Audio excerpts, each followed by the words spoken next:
जितने भी क्वेश्चन मैं आपके लिए इस वीडियो में लेकर आया हूँ, अगर आपको उनमें से किसी का भी आंसर पता है तो आप हमें कमेंट बॉक्स में बता सकते हैं। और देखिए, वीडियो के लास्ट में आपसे एक क्वेश्चन जरूर पूछा जाएगा, आपको उसका आंसर भी हमें कमेंट बॉक्स में जरूर बताना है। तो इस क्वेश्चन का राइट आंसर ऑप्शन बी हो जाएगा 25। वर्तमान यानी कि इस समय में भारत में 25 उच्च न्यायालय यानी कि 25 हाई कोर्ट है, आपको याद रखना है। मैं आपको बता दूं, 25वां उच्च न्यायालय 1 जनवरी 2019 को आंध्र प्रदेश राज्य का बना, आंध्र प्रदेश की राजधानी अमरावती में बना है। तो आपको याद रखना है 25वां उच्च न्यायालय है, आंध्र प्रदेश राज्य का बना है। देखिए, पहले आंध्र प्रदेश राज्य और तेलंगाना राज्य का उच्च न्यायालय एक ही था, हैदराबाद उच्च न्यायालय था। लेकिन 1 जनवरी 2019 से आंध्र प्रदेश राज्य का एक अलग उच्च न्यायालय हो गया है और तेलंगाना का उच्च न्यायालय अलग हो गया है। तेलंगाना राज्य का उच्च न्यायालय है हैदराबाद उच्च न्यायालय, तो आपको याद रखना है। तो चलिए नेक्स्ट क्वेश्चन देखते हैं।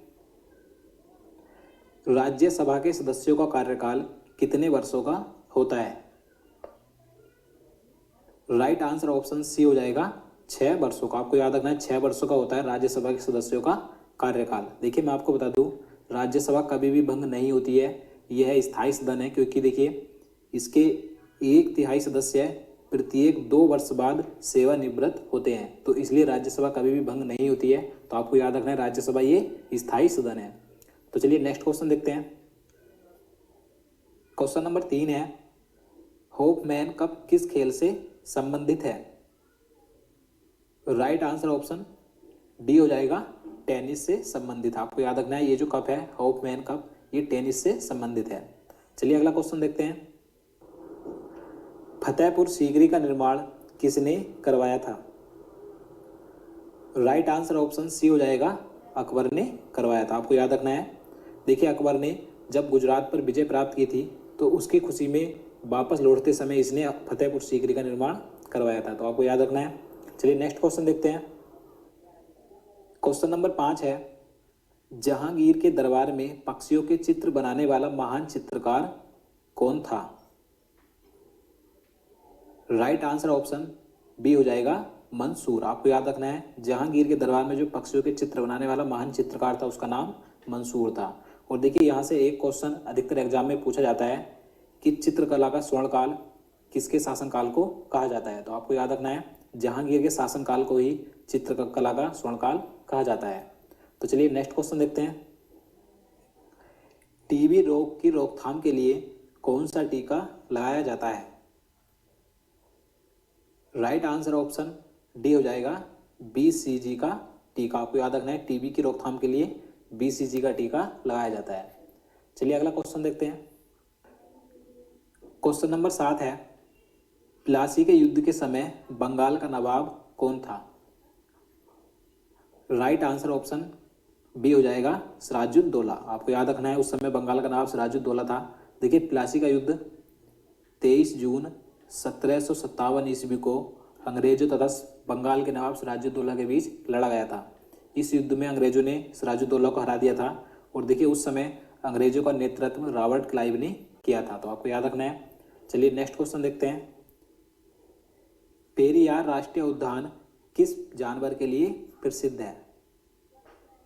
सही आंसर ऑप्शन सी हो जाएगा हाथी के लिए प्रसिद्ध। आपको याद रखना है। और देखिए, ये उद्यान कहाँ पर है? ये केरल राज्य में स्थित है। चलिए अगला क्वेश्चन देखते हैं। गरसोप्पा जलप्रपात किस राज्य में स्थित है? राइट आंसर ऑप्शन ए हो जाएगा कर्नाटक राज्य में स्थित है। और ये किस नदी पर स्थित है? आपको याद रखना है ये श्रावती नदी पर स्थित है। और देखिए, गरसोप्पा जलप्रपात का अन्य नया नाम क्या है? महात्मा गांधी जलप्रपात। तो आपको ये भी याद रखना है। चलिए अगला क्वेश्चन देखते हैं। क्वेश्चन नंबर 10 है, मनुष्य के शरीर में इंसुलिन का स्राव कहाँ से होता है?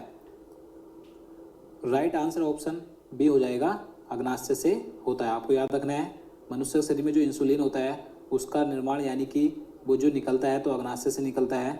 और देखिए, ये एक प्रकार का हार्मोन होता है इंसुलिन। और देखिए, हमेशा ऊर्जावान रहने के लिए हमारे शरीर में इंसुलिन का निर्माण होना आवश्यक है। तो आपको याद रखना है।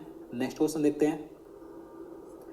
गुजरात की जीवन रेखा किस नदी को कहा जाता है?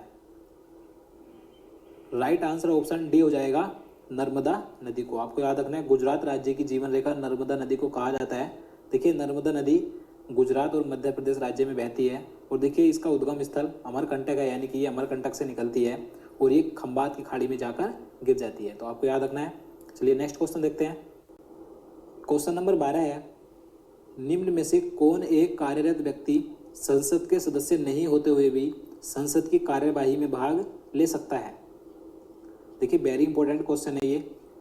तो इसका राइट आंसर ऑप्शन बी हो जाएगा, महान्यायवादी, यानी कि अटॉर्नी जनरल। देखिए भारत का जो महान्यायवादी होता है उसे यह अधिकार होता है कि वह संसद का सदस्य नहीं होते हुए भी वह संसद की किसी भी कार्यवाही में भाग ले सकता है। और देखिए महान्यायवादी की नियुक्ति राष्ट्रपति के द्वारा की जाती है। तो आपको याद रखना है। चलिए अगला क्वेश्चन देखते हैं। मानव शरीर का ब्लड बैंक किसे कहा जाता है? सही आंसर ऑप्शन बी हो जाएगा, प्लीहा को, यानी कि स्प्लीन को। आपको याद रखना है, मानव शरीर का ब्लड बैंक प्लीहा को कहा जाता है। चलिए आगे देखते हैं। भारत की सबसे चौड़ी नदी कौन सी है? राइट आंसर ऑप्शन सी हो जाएगा, ब्रह्मपुत्र। आप सभी को पता होगा ये भारत की सबसे चौड़ी नदी है। और अगर हम बात करें भारत की सबसे लंबी नदी कौन सी है, तो गंगा है। और देखिए यहाँ से एक क्वेश्चन और एग्जाम में पूछा जाता है कि भारत की सबसे लंबी सहायक नदी कौन सी है। तो ये वेरी इंपॉर्टेंट क्वेश्चन है। तो आपको याद रखना है, भारत की सबसे लंबी सहायक नदी यमुना है। ये किसकी सहायक नदी है? तो ये गंगा की सहायक नदी है।